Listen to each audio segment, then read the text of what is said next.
Hello everyone and welcome back to Rogue Logic. Today is Monday, July 25th, 2022, and I wanted to get back to a couple of real basics here.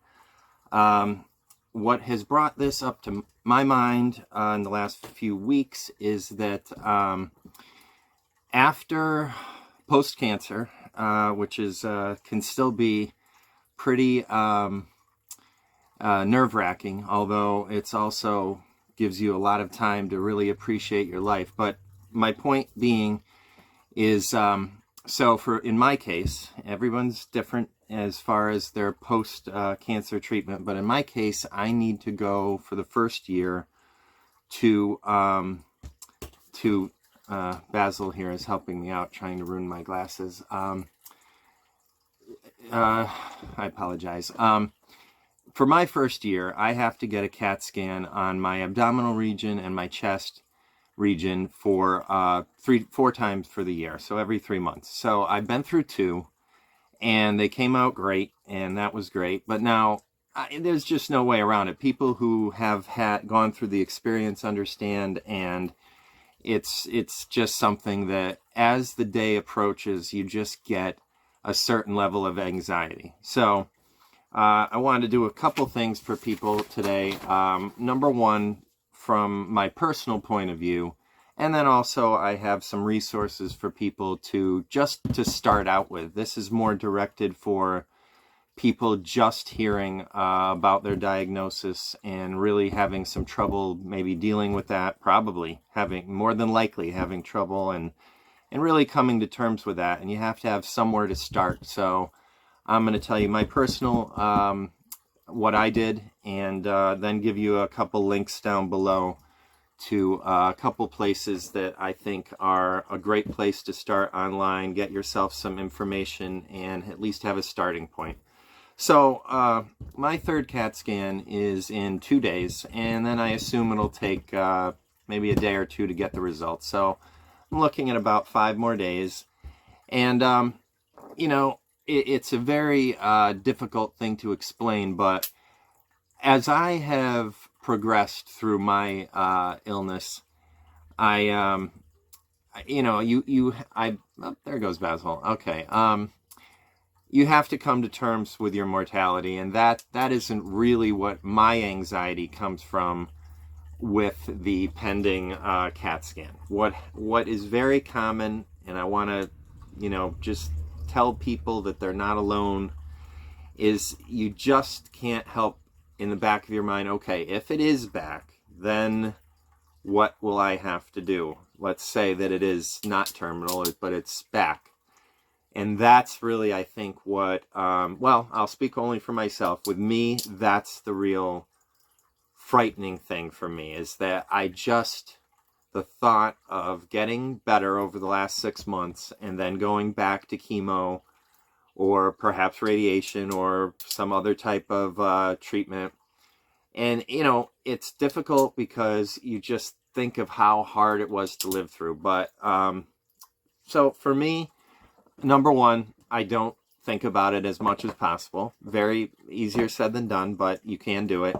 I keep myself busy. For instance, what I'm doing right here, and make sure that you have somebody that you can talk to about it, whether it be your spouse, a sibling, a friend, a therapist, all of the above, because it can be really, my tendency has always been to handle things myself, and I was the one who took care of things, and I took care of things for other people, and that unfortunately led me to being a caretaker, and that's another whole story. So, all right, my diagnosis originally, because of my age isn't that high for pancreatic cancer, everyone, of course, said to me, hey, don't worry, it could be pancreatitis, it could be this, it could be that. And then, of course, when it turned out that it was, in fact, pancreatic cancer, your whole world just comes crashing down. So, okay, before I get to the places that I'm going to tell you about, my personal experience started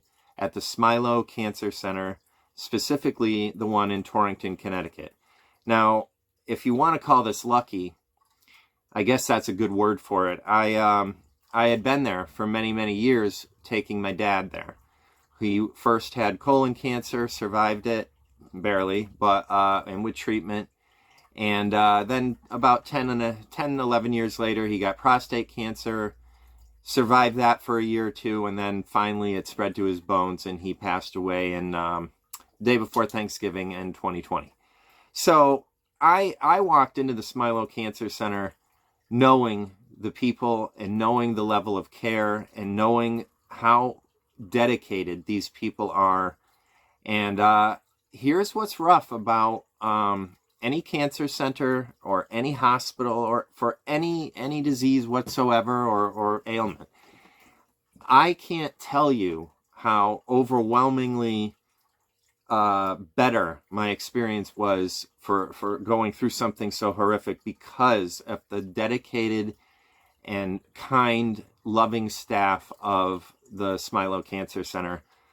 But I have to say, I have heard other people who didn't feel that, and what I get from that is I'm thinking, and it's just an educated guess, but that they got news that they didn't want to hear, which I did, and you know, it's pretty troubling. But then what the problem I believe is, and I'm not going to, I don't want to go on my official record here and say anything decisive, because I don't know these people's situation. So let me clarify again my opinion. I think they heard news that they didn't like, very unsettling, and perhaps something was done, perhaps some kind of treatment was attempted, and it didn't go well for either them or a family member or a friend. And you know, then it's very easy to find the blame. Now, there are big differences between that and when someone is medically at fault. So that'll be, again, a time for another video. But in my case, just so I can make my personal side of this and then get on to the places that I'm going to have links to below this video. The Smilow Cancer Center were just, I mean, again, I can't, from the people who check you in, from the nurses and aides and doctors and oncologists and social workers, I have never, ever had the experience of such incredible people. So that being said, that's my personal experience. And on top of that, you don't go in there ever feeling awkward or out of place or that there's a problem. It's like you've gone to a safe environment, like your family's home. So I think that's a big deal, especially when you're suffering from such a dire and frightening disease. Now, to get to the beginnings of things, one thing that you definitely need to do when you get that diagnosis, before the panic will set in and so forth, however you deal with it and whoever you have to help you deal with it. But let me tell you, don't just go searching for things without doing research in a correct manner. And here's why. If you just start typing in anything, let's say you got the diagnosis that I got, pancreatic cancer. If you just go online and just start looking at things before you see that they are reputable, citable sources, whether, you know, you are going to terrify yourself. And you are possibly going to do detrimental harm to yourself as well, because everyone is singular in their diagnosis. Everyone is different. I was not supposed to survive for more than a year initially. After a botched surgery, they gave me about, well, yeah, that's the time in between there, about a year at best. And everything turned around, and it has to do with the medical community, everything. So please don't do that to yourself. So just as a beginning, one of the places that I think you could go to very easily just to get some basic information is the CRI Help Book for Patients, What to Do If Cancer Strikes. It's the Cancer Research Institute. Now, basically, they have like a guidebook that will help you through your dilemma. So I think that's a pretty safe and good place to start. So I'm going to put that link down below. Also, there's I Deserve Good Days at cancer.net. Now, this has many different organizations that you can refer to your type of cancer, what if it's for a family member, if it's for yourself, and any emotional problems that might go along with that. So again, that's Cancer, I Deserve Good Days, and you can get that at cancer.net, but I will link this below.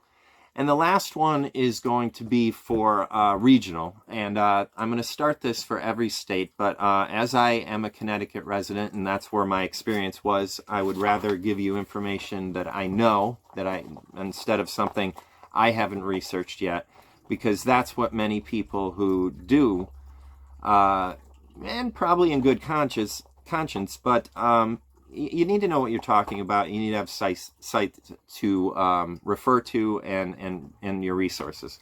So for Connecticut, there's the Connecticut Cancer Foundation, and that is ctcancerfoundation.org. Again, I will post this below.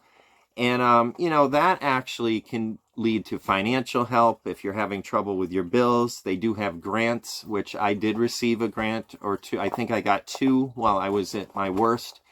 And the social worker up at Smilow Cancer Center was completely hooked into all of this. And again, so if Smilow is somewhere where you are and you are looking at this video from Connecticut area, I just, there's not enough good I could say about how kind they all are, and you all know who I'm talking about, you guys up there, and I'm not going to name anybody because for now I'm not doing that on my videos, but you know who you are, my nursing staff, the doctors, everyone up there, everyone who draws blood for us, everyone who works at the front desk.